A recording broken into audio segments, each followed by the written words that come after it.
senadyan wujud temong peksi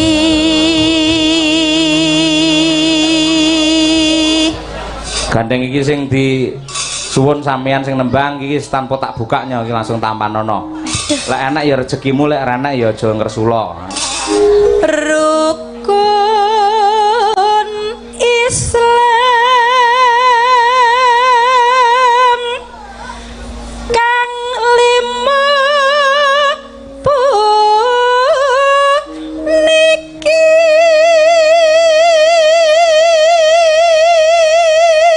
suaramu ki pancen luar biasa suaramu ki antep suaramu ki ungkul mula ya ora aneh ramokal mbiyen ditresnani karo swargine Mas Sena Nugroho ki tenan alhamdulillah makane dijak ora mung ngomong opak apik tok lha iki genah tak jan kaya ora iya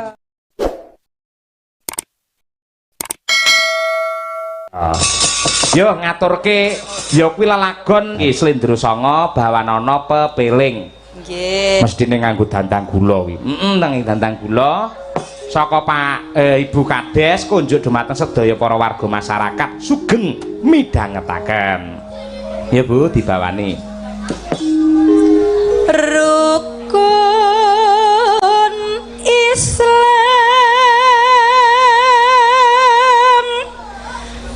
kang lima puniki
rukun Islam sampurna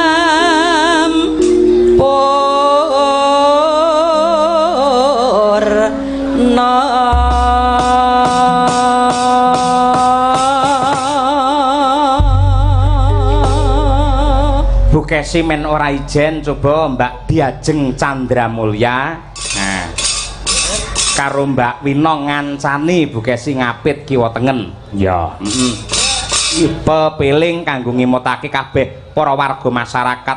Monggo diaturake pepiling dados.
matur sembah nuwun.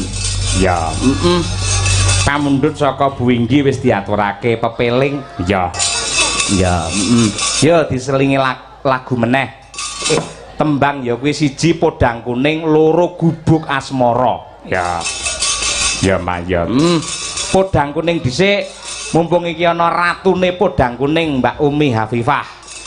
Kuwi ya dinteni karo Kyai Banaran. Iki ya. Riyo Umi men ngadeg. Ya. Gandeng iki sing di suwun sampean sing nembang iki tanpa tak bukanya iki langsung tampanono. Lek enak ya rezekimu, lek ora enak ya aja ngresula. Matur nuwun. Naila niki ibu nggih. Bu Naila. Matur nuwun paringanipun, tali asihipun. Ya saiki pinangkanono. Dibawani dhisik podang kuning. Ya. Natian wujud temong peksi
podang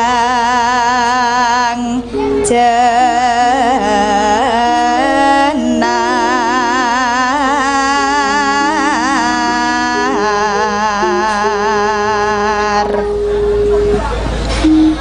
ibu bunga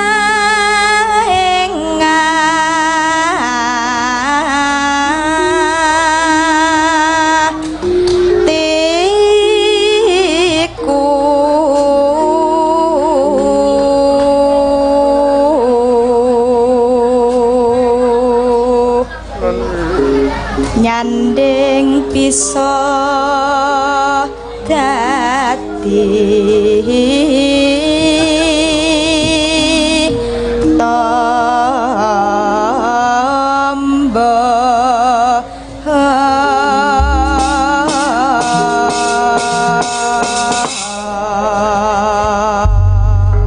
matur nuwun ya diaturake digarap alusan dhisik sepisan nggo langgam kedua ndangdutke ya podang kuning dados esuk awan ning omah wis ora kerasa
Terima kasih Genduk Umi Hafifah. Ya, menika kula wau ugi kula aturaken dumateng sedaya para takmir masjid lan ugi musala ingkang kala wau kula kalih kanca-kanca nderek jamaah wonten musala Al-Ikhlas ana daleme Pak Yamuhar. Ya, yo diaturake selanjutnya. Iki ana bintang tamune, Nduk. Kersane para pepunden utawa kadang-kadang panitia. Pokoke digolekke sinden sing saka warga laras. Warangganane almarhum Ki Sena Nugroho. Ya. Yen taun kepungkur ya kuwi Mbak Elisa Orkarus. Saiki genti ya kuwi anakku wadon Anting Lambangsih. Ya, iki bocah asline ya saka Laladan Kediri ning ngangsu kawruh ngudi ngelmu ning Ngayogyakarta nganti saiki ya dihormati men jumeneng Mbak Anting Lambangsih. Sugeng dalu Nduk Anting Lambangsih. Nggih, sugeng dalu Pakde. Pakde Sucahyo Sutadi. Ora ngangge sasu-sasu ora. Oh nggih. Nyeluk aku Pakde atiku wis ora trima. Lah kok. Lah kowe sik enom umurku lagi 42. Kok iso ngundangku Pakde tuwa banget ora? Ora, Pakde niku kan koyok bahasa terhormat untuk bapak yang anunya gede. Maksudnya kowe kok tak pukul lho ora? Ora, maksudnya itu itu anune gede. Saya tuh salah mengucapkan bukan anu, tapi kawruhe gede, opo-opone gede, ngoten lho Pakde. Ha iya. Lek kawruh gede monggo, Nggih. pengalaman gede monggo. Nggih. Nek bab anune gede urung karuan kuwi. Kok iso lho piye to karepe? Lah ya anu kan ra jelas apa ngono. Kula wau ajenge nyebut kawruh itu malah kleru anu mau lho. Lah iya. Mboten pang dikelongi lho Pak, meng kleru sithik ya. Imang dalange nek briefing ya wis kono engko lak pas-pas dhewe. Ha iya, biasane ngene mbok petenge pas-pas dhewe ya. Ngono ya. Ora perlu briefing ngono iki spontan wae. Dasare upamane arep dilongi ora mungkin wong karo panitia wis dilunasi 3 dina kepungkur. Nggih wong Bukesi nih kalau wingi nggih kula anu matur. Bukesi kan ngendikan, "Nduk arep di DP mboten." Pun Bu, wong kula percaya kalian jenengan nek Pak Cahyo kula mboten percados ngono kuwi. Soale mesti kurang kok bayare. Sik, bedane aku karo Bukesi lho apa? Kok iso sing ngenehne aku terus kurang iki lho ketemu pirang perkara ngono lho. Aku iki jujur-jujure wong lanang lho aku iki. Masamu ora. Nggih, Pakde Sucahyo. Heeh, apa Su Anting? Ayo. Iya. Nek umpamane kowe kon milih rezeki lak ana kesehatan, ana kepinteran, ana sing berupa dhuwit. Yen kon milih kowe sehat karo dhuwit milih ndi? Sehat lah. Berarti dhuwit ora? Sehat terus dienggo golek duit. Ora kudu salah siji kok terus aku baru sehat terus dhuwit lho. Kowe milih sehat apa milih dhuwit? Nomor 1 lho. Heh. Duit apa sehat ayo? Le ngeracun bapak ibumu kaya ngono kuwi to, Pak. Kesehatan sik sing penting ngono. Kesehatan ki larang regane ngono. Sing penting uripe sehat dhisik, atine tentrem, rasane iki jenjem. Kuwi engko atine semeleh, wis to rasa digoleki, duwe bakale mara dhewe, ngono lho. Lah nggih, sing penting kesehatan ki kudu dijaga nggih Pak Di. Sing kedua nggih nek pengen urip ayem tentrem ki aja lali bersyukur karo apa wae nikmate sing wis diparingi saka Gusti Kang Karya Jagat. Kaya to Pak De niki bersyukur nek wis duwe garwa siji wis rasa golek liyane. Soale biasane nek ana sinden-sinden ayu anyar mesti wis motone wis ijo. Motone sapa? Jenengan bingung lek gondeli. Kok sik to? Kowe iki rene iki sing ngusulne aku lho, kok malah nyampluk raiku iki piye maksudmu kuwi? Mbok ngelem iki lho Pak De iki piyayine iki jujur, prasaja ora neka-neka apa piye ngono ora. Loh, niki berdasar ceritane Bukesi jaman enom. Jenengan mboten ngertos Bukesi pun buka IP jenengan pas ten YouTube. Nggih napa Bu? Nggih to, tapi nggih Pak De iki kudu bersyukur Bukesi iki wis dadi dosen. Wis cantik, pinter. Ngertos mboten? Apa? Jaman enome Bukesi iki primadona sinden lho. Sampai diuberi sampai direwangi arep gelut. Ah iya. Sopo kuwi? Ora primadona, kuwi asli prima barang kuwi mbiyen jaman semono kuwi ora. Ngono kuwi. The best zaman biyen nih kok. Nggih, Pak De niki wau wonten pamundutan nggih. Tomba Tirian nggih, Pak De. Ya, siap. Kan juga suasananya di sini juga Islamik. Betul, Islamiyah. Tomba ati. Tomba ati nggih, Mas. Nggih, piye pipitane piye? Tomba ati. Oh, buka celuk. Oh iya. Ora nganggo gamelan wae. Nganggo gamelan piye? Lek nglekasi. Ya. Teng piye to? Introne piye, Mas? Oh, jarene Mas iki gamelan sik kok. Oh, iya. Jarene rasa ngrungokne dalange ngono kuwi. Oh iya, ora apa-apa. Asem iki. Sarjana kabeh yogane. Iya. Ya berarti pelok lek kuwi. Ya. Monggo dipun aturaken tombo ati katur sedaya para lenggah. Ya, anting lambang sih. Dados.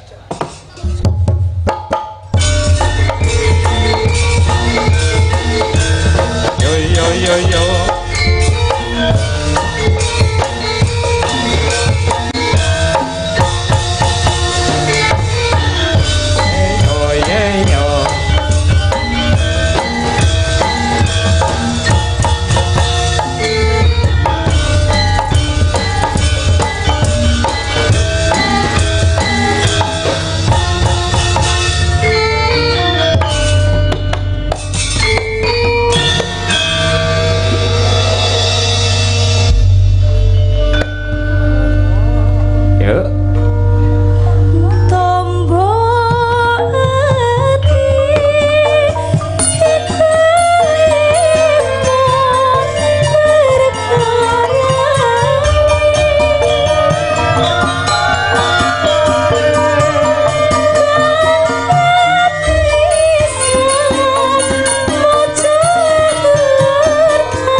Pur.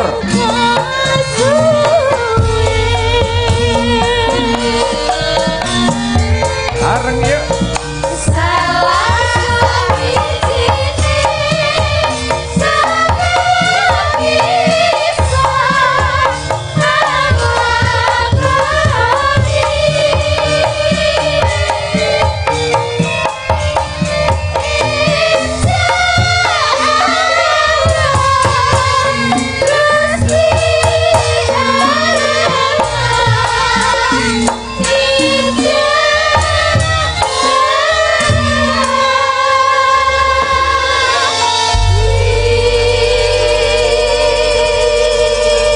Muga keberkahan tansah lumeber dumateng sedaya para warga masyarakat ing Banaran. Amin. Amin ya rabbal alamin. Apik seneng aku, Nduk. Masa? Iya, suaramu ki pancen luar biasa, suaramu ki antep, suaramu ki ungkul. Mula ya ora aneh ramokal mbiyen ditresnani karo suwargine Mas Sena Nugroho ki tenan. Alhamdulillah. Makane dijak. Ora meng ngomong opak apik tok. Lah iki genah tak jan kaya ora. Lah iya.